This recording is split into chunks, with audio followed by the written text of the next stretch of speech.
बिस्मिल्लाहिर्रहमानिर्रहीम अस्सलाम वालेकुम। आई एम ख्वाजा मोहसिन इनाम। स्टूडेंट्स, इस लेक्चर में हम मल्टीप्लिकेशन ऑफ मैट्रिसेस से रिलेटेड एक्सरसाइज 3.1 और एक्सरसाइज 3.2 के प्रॉब्लम सॉल्व करेंगे। आइए शुरू करते हैं। Students, this is problem number 2 of exercise 3.1।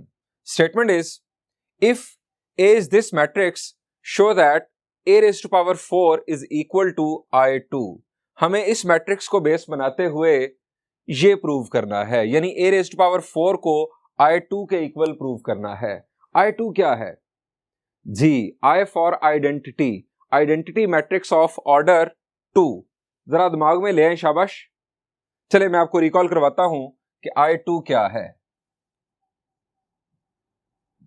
Identity matrix of order 2। Students, ये है I2 और ये मल्टीप्लिकेशन के लिहाज से आइडेंटिटी मैट्रिक्स होता है। स्टूडेंट्स, अब जरा इस मैट्रिक्स को देखें, क्या ये रियल मैट्रिक्स है? द आंसर इज नो, ये रियल मैट्रिक्स नहीं है, क्योंकि इसके अंदर आपको कॉम्प्लेक्स एंट्रीज नजर आ रही हैं। अगर एक भी एलिमेंट कॉम्प्लेक्स हो जाए तो वो रियल मैट्रिक्स नहीं रहता। ये एक कॉम्प्लेक्स मैट्रिक्स है। हमें ए को ए के साथ मल्टीप्लाई करने से हासिल होगा ए स्क्वायर, और देन ए स्क्वायर को ए स्क्वायर के साथ मल्टीप्लाई करने से हमें हासिल होगा ए रेज टू पावर 4। लेकिन सवाल यह है कि क्या हम ए को ए के साथ मल्टीप्लाई कर सकते हैं? ए का ऑर्डर क्या है? शाबाश, मैट्रिक्स ए का ऑर्डर है 2 रोज 2 कॉलम्स, यानी इसका ऑर्डर है 2/2, और हमने ए को ए के साथ ही मल्टीप्लाई करना है। मैट्रिक्स में ये जरूरी नहीं होता कि आप एक मैट्रिक्स को उसी के साथ मल्टीप्लाई भी कर सके। 2/2 का मैट्रिक्स, और फिर दोबारा हमने ए के साथ ही मल्टीप्लाई करना है। अगर ये बीच वाले दो नंबर्स, यानी पहले के कॉलम्स की तादाद दूसरे की रोज की तादाद के बराबर हो तो मल्टीप्लिकेशन पॉसिबल है, और जो प्रोडक्ट होगा उसका ऑर्डर ये होगा, यानी उसकी 2 रोज होंगी और 2 कॉलम्स होंगे। स्टूडेंट्स, हम ए को ए के साथ मल्टीप्लाई करते हैं।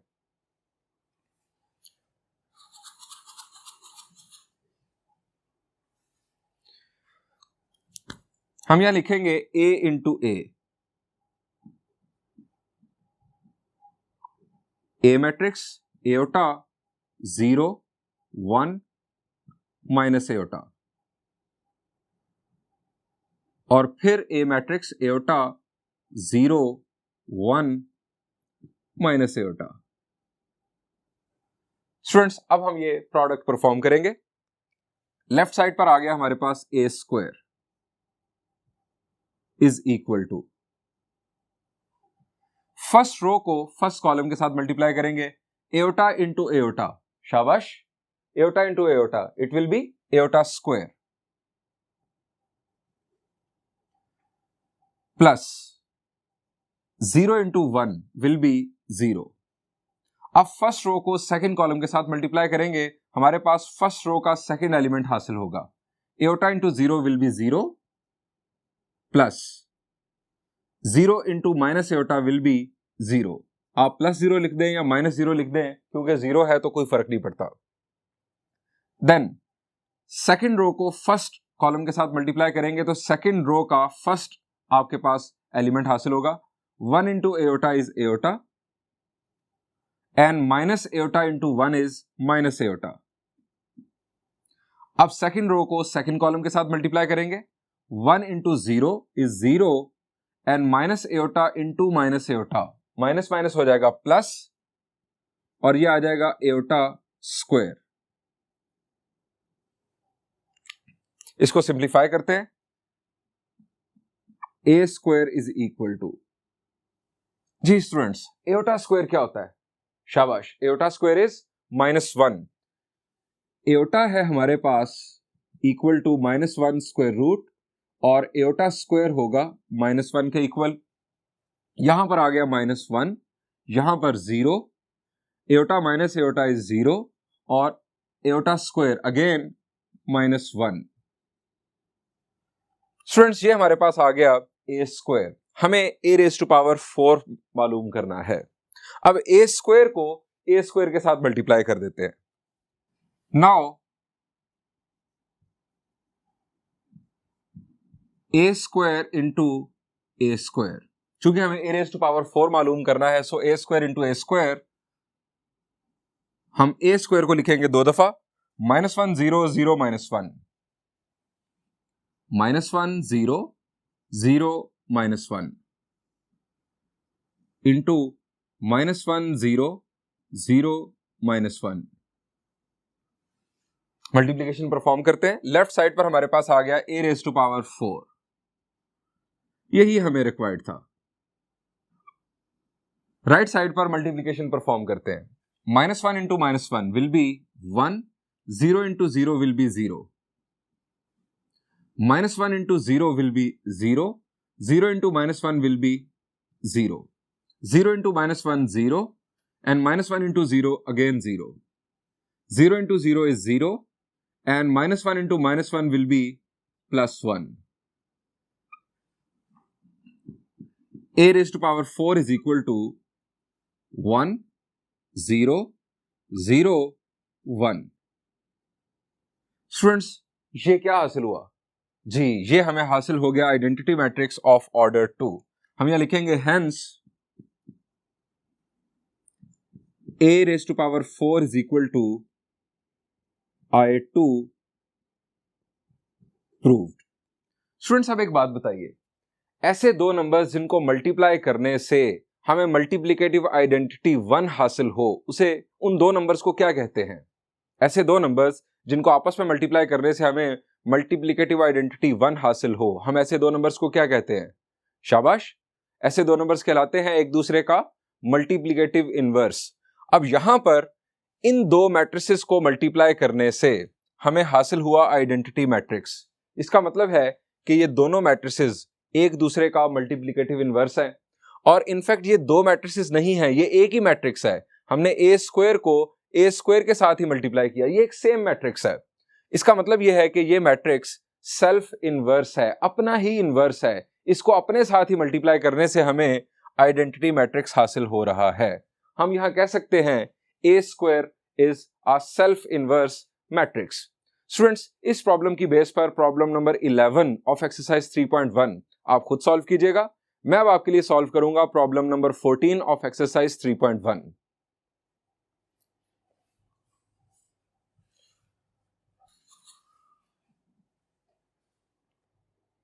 Students, this is problem number 14 of exercise 3.1। हमें ये इक्वेशन प्रूव करना है। हमें लेफ्ट साइड पर गिवन है दो मैट्रिसेस, इन दो मैट्रिसेस का प्रोडक्ट हमें R इंटू I3 के इक्वल प्रूव करना है। I3 क्या है? I3 है आइडेंटिटी मैट्रिक्स ऑफ ऑर्डर 3। आपके दिमाग में आ जाना चाहिए कि आइडेंटिटी मैट्रिक्स ऑफ ऑर्डर 3 कैसा होता है। स्टूडेंट्स, इस इक्वेशन को प्रूव करने के लिए हम चूज करेंगे लेफ्ट हैंड साइड।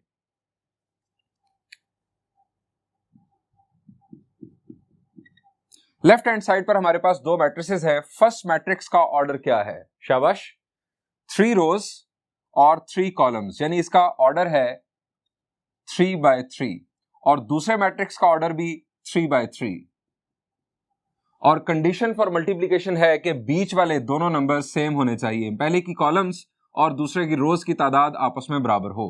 3 3 दोनों इक्वल है, सो मल्टीप्लिकेशन परफॉर्म हो सकती है। और जो प्रोडक्ट आएगा उसका ऑर्डर होगा ये, यानी 3 by 3 ऑर्डर का वो भी मैट्रिक्स होगा। स्टूडेंट्स, प्रोडक्ट परफॉर्म करते हैं।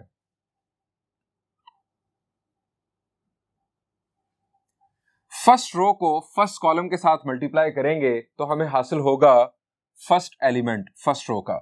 R कोसाइन फाई मल्टीप्लाई होगा कोसाइन फाई के साथ, हमें हासिल होगा R cosine square of phi.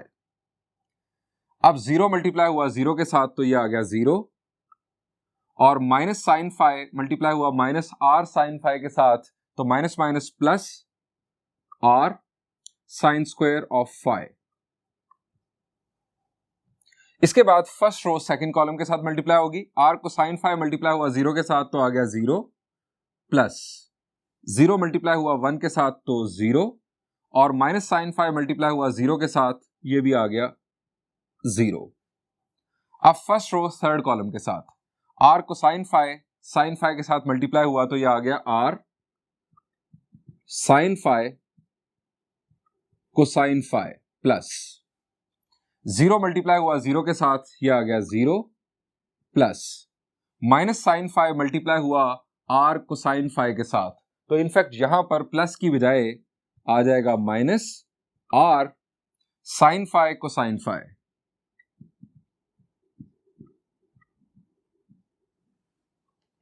Students, ये हमारे फर्स्ट रो जो है हमारी इनफैक्ट कंप्लीट हुई।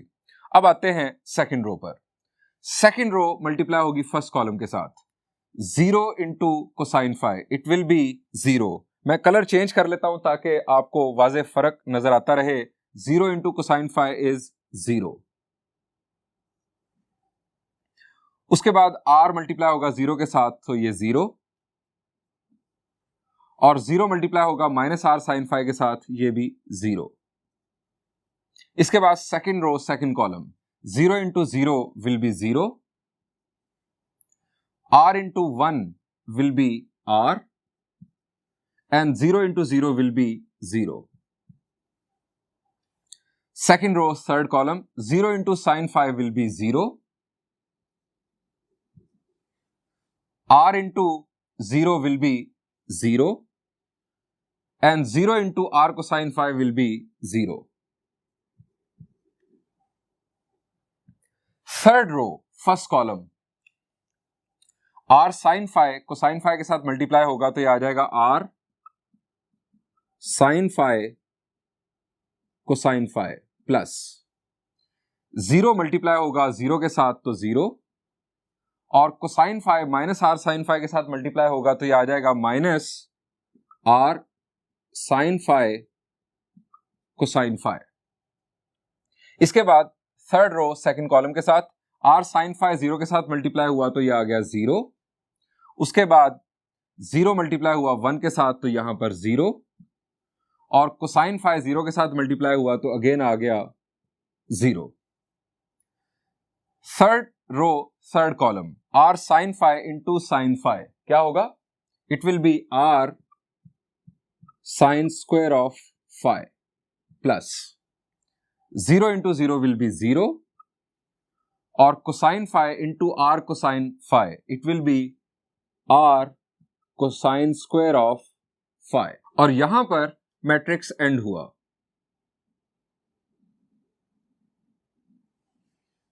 स्टूडेंट्स, अब इस मैट्रिक्स को करते हैं simplify.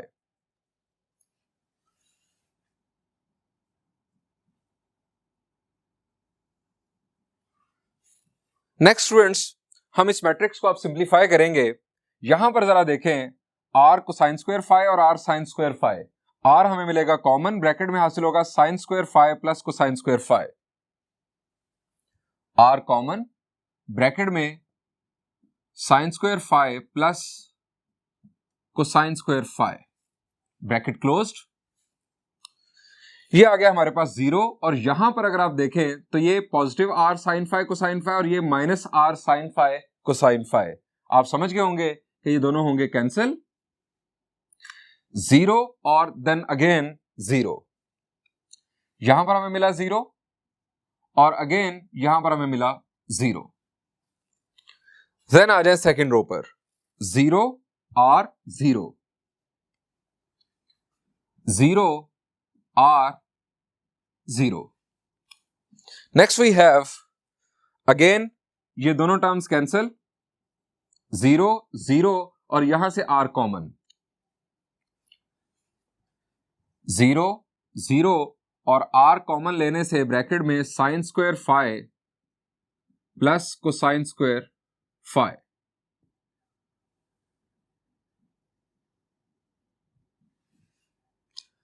Students, sine square phi plus cosine square phi मुझे बताने की जरूरत है? बिल्कुल भी नहीं। इसका मतलब है 1। एंगल्स अगर सेम हो तो साइन और कोसाइन के स्क्वायर्स का सम हमेशा 1 होता है। आप यहां पर कर ले 30 डिग्रीज दोनों जगहों पर, तो फिर भी आंसर 1 होगा। आप कर ले 15 डिग्रीज, 60 डिग्रीज, कोई भी एंगल हो, बस दोनों जगहों पर एंगल सेम हो तो दोनों स्क्वायर्स का सम हमेशा 1 होगा। सो हम लिखेंगे, ये हो गया 1, यहां पर आ गया r, 0 0, देन 0 r 0, 0 0 R। अब जरा देख लें हमें रिक्वायर्ड क्या है। स्टूडेंट्स, हमें R इंटू I3 प्रूव करना है, यानी I3 है आइडेंटिटी मैट्रिक्स ऑफ ऑर्डर 3 और R उसके साथ स्केलर मल्टीपल के तौर पर चाहिए। I3 बनाने के लिए हम यहां पर क्या कर सकते हैं? शाबाश जी, यहां पर आना चाहिए 1 1 और 1, तो इसका मतलब है कि ये R जो है ये कॉमन निकलना चाहिए, तो हम इसे कॉमन निकाल लेते हैं। R यहां पर आ गया तो ये आ गया 1 0 0 0 1 0 0 0 1 और ये है identity matrix of order 3 is equal to right hand side proved. Students, ये एक इंपॉर्टेंट प्रॉब्लम था जो मैंने आपके लिए सॉल्व किया और बहुत आसान भी था। स्टूडेंट्स, इसकी बेस पर, यानी जो हमने अभी तक मल्टीप्लिकेशन की है इसकी बेस पर एक्सरसाइज 3.1 से पहले एग्जाम्पल है पेज नंबर 88 पर, वो आप खुद सॉल्व कीजिएगा। मैं अब आपके लिए कुछ प्रॉब्लम डिस्कस करूंगा एक्सरसाइज 3.2 के।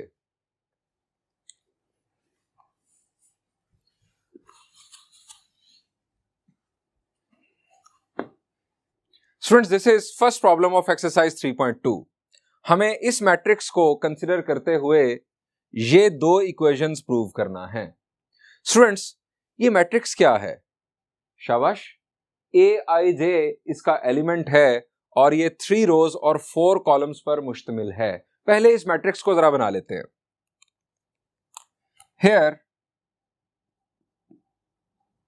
दोनों पार्ट्स के लिए इनफैक्ट सेम मैट्रिक्स है, सो हम पहले मैट्रिक्स बना लेते हैं, फिर बात करते हैं कि कौन सा पार्ट मैंने सॉल्व करना है। A इज इक्वल टू, हमारे पास है 3 रोज 4 कॉलम्स। I की वैल्यू 1 से शुरू होगी और 3 तक जाएगी और इसी तरह J की वैल्यू 1 से शुरू होगी और 4 तक जाएगी। यह आ जाएगा A11, A12, A13, A14, 3 रोज 4 कॉलम्स। ये 4 कॉलम्स की मैंने बुनियाद डाल दी।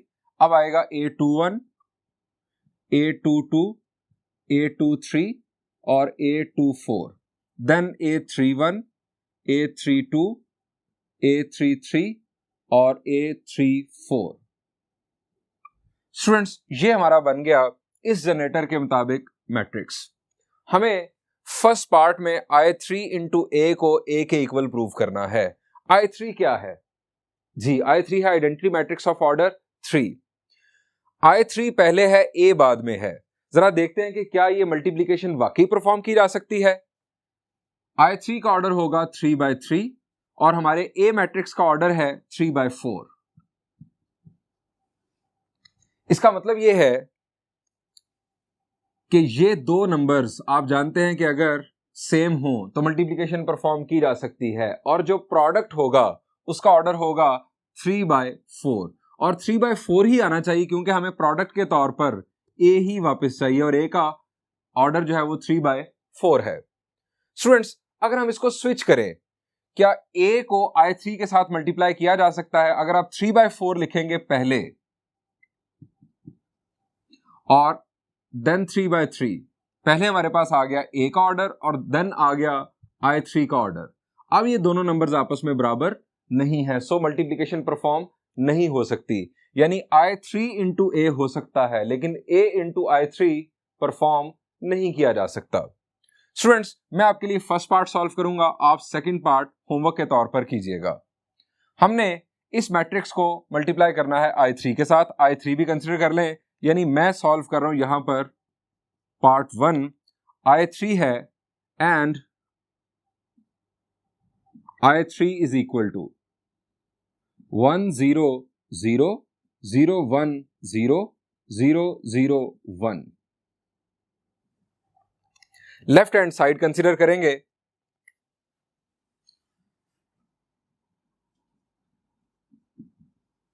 और लेफ्ट हैंड साइड में हमारे पास I3 इंटू A, I3 है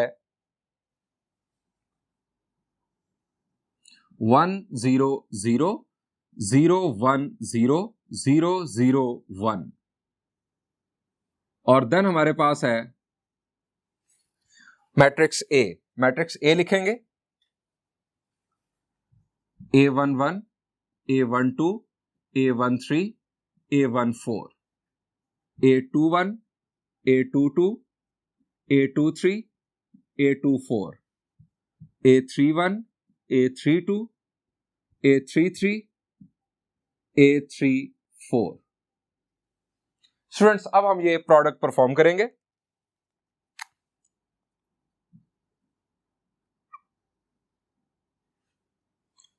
वन मल्टीप्लाई होगा A11 के साथ, तो ये आ गया A11। 0 into A21 0, 0 into A31 0। आप यहां लिख दें +0 +0। अब first row second column, 1 into A12 it will be A12, 0 and then again 0. First row third column, 1 into A13 it will be A13, 0 and then again 0. 1 into A14 will be A14, then 0 then 0, यानी 0 multiply हुआ इसके साथ, 0 multiply हुआ इसके साथ। ये हमारी आ गई first row.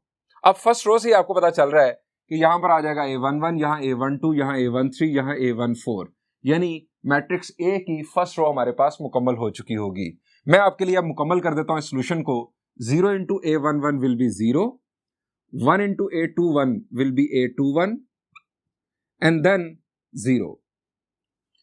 Second row second column 0, A22 and then 0. Second row third column 0, then A23, then 0, 0, A24 और 0। अब थर्ड रो के साथ तमाम कॉलम्स को मल्टीप्लाई करेंगे, 0, 0 और A31, then 0, 0, A32, 0, 0, A33, 0, 0 और A34। स्टूडेंट्स मैट्रिक्स को सिंप्लीफाई इनफैक्ट करेंगे तो ये आ गया A11, A12, A13, A14, A21, A22, A23, A24, A31, A32, A33, A34। और ये इनफैक्ट क्या है? ये है इनफैक्ट हमारे पास matrix A, that is equal to right hand side. Students इस बेस पर सेकंड पार्ट आप खुद सॉल्व कीजिएगा। मैं अब आपके लिए सॉल्व करूंगा प्रॉब्लम नंबर 5 ऑफ एक्सरसाइज 3.2।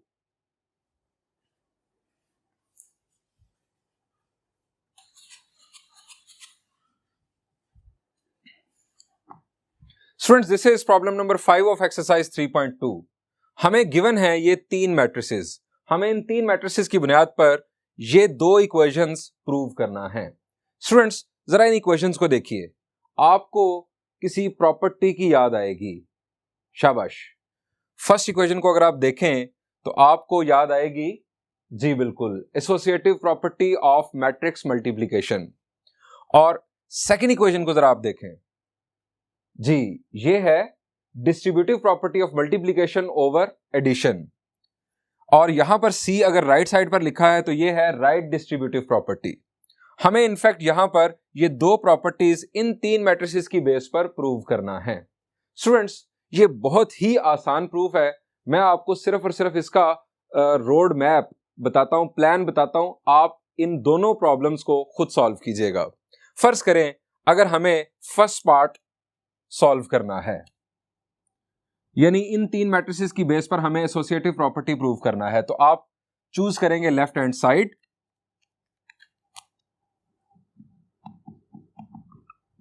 और लेफ्ट हैंड साइड पे है आपके पास A B bracket and then C. अब इसका मतलब क्या है? इसका मतलब है कि आप ए और बी का प्रोडक्ट पहले परफॉर्म करेंगे और ए को पहले लिखेंगे। मैट्रिक्स ए पहले लिखा जाएगा और मैट्रिक्स बी बाद में लिखा जाएगा। यानी आप लिखेंगे ए इंटू बी, यहां पर आ जाएगा आपके पास मैट्रिक्स ए और यहां पर आ जाएगा मैट्रिक्स बी। ये प्रोडक्ट परफॉर्म करने के बाद जो आपका आंसर आएगा, जो रिजल्ट आएगा, उसे आप लिखेंगे पहले और देन आप लिखेंगे सी, और यानी इन दोनों के प्रोडक्ट को आप फिर सी के साथ मल्टीप्लाई कर देंगे और ये आपकी लेफ्ट हैंड साइड मुकम्मल हो जाएगी। लेफ्ट हैंड साइड को आप कर दीजिएगा फ्रीज इक्वेशन 1 कहकर। उसके बाद आप आएंगे राइट साइड पर। राइट साइड पे पहले आप बी सी प्रोडक्ट परफॉर्म करेंगे। मैट्रिक्स बी पहले लिखेंगे और सी को बाद में लिखेंगे, और इसकी बुनियादी वजह क्या है? क्योंकि matrix multiplication in general commutative नहीं होती। हमने पढ़ा था कि A B is not equal to B A in general. So आप बी पहले लिखेंगे, सी बाद में, प्रोडक्ट परफॉर्म करेंगे और जो रिजल्ट आएगा उसको बाद में लिखकर, ए पहले लिखकर आप अगेन प्रोडक्ट करेंगे, और राइट हैंड साइड से जो आपका रिजल्ट आएगा वही रिजल्ट लेफ्ट हैंड साइड से पहले आ चुका होगा। आप राइट हैंड साइड के रिजल्ट को कहिएगा इक्वेशन 2 और आप वहां पर कह दीजिएगा by 1 and 2 left hand side is equal to right hand side, या आखिर पर दोबारा ये पूरी इक्वेशन लिख दीजिएगा, चूंकि लेफ्ट हैंड साइड का नाम है ये और राइट हैंड साइड का नाम होगा ये। इसी तरह लेफ्ट साइड अलहदा और राइट साइड अलहदा आप सेकंड पार्ट में भी करेंगे। पहले ब्रैकेट परफॉर्म कर लेंगे ए और बी का सम, और इस सम को देन सी के साथ मल्टीप्लाई करेंगे। सम पहले लिखेंगे, सी बाद में लिखेंगे, और यहां पर ए और सी प्रोडक्ट पहले, फिर बी और सी प्रोडक्ट, और इन दोनों प्रोडक्ट्स को आप बाद में ऐड कर लीजिएगा।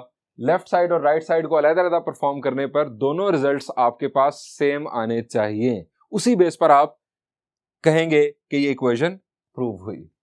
स्टूडेंट्स, ये बहुत ही आसान है। इनफैक्ट मल्टीप्लिकेशन की आपकी अच्छी खासी प्रैक्टिस हो जाएगी इस प्रॉब्लम को सॉल्व करने से। इसके अलावा पेज नंबर 98 पर एग्जांपल 1 है जिसके अंदर कम्यूटेटिव प्रॉपर्टी की बात की गई है। मैट्रिक्स है गिवन, हमें ए और बी दो मैट्रिसेस गिवन है और हमें कहा गया है कि आप चेक करो कि क्या ए बी और बी ए आपस में बराबर है। इन जनरल ये बराबर नहीं होते, कभी कभार बराबर हो भी सकते हैं। बहरहाल आप वो एग्जाम्पल भी होमवर्क के तौर पर खुद सॉल्व कर सकते हैं बगैर सोल्यूशन देखे किताब से। स्टूडेंट्स, यहां पर लेक्चर एंड करता हूं। इंशाल्लाह नेक्स्ट लेक्चर में हम कुछ मजीद प्रॉब्लम्स डिस्कस करेंगे। Thank you and Allah Hafiz.